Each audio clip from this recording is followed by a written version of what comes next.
Булочки пісіреміз.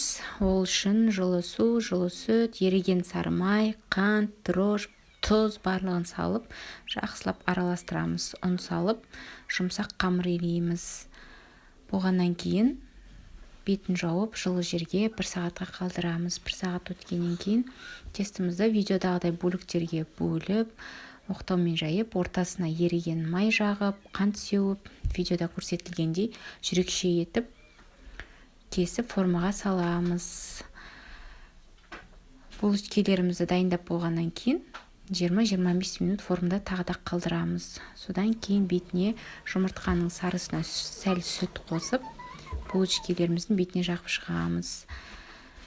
Қызып тұрған пеште әбден қызарғанша әдемілеп пісіріп аламыз. Булочкилеріміз өте жұмсақ әрі дәмді болып шығады. Дайындап көріңіздер, отбасыларыңызды қуантыңыздар.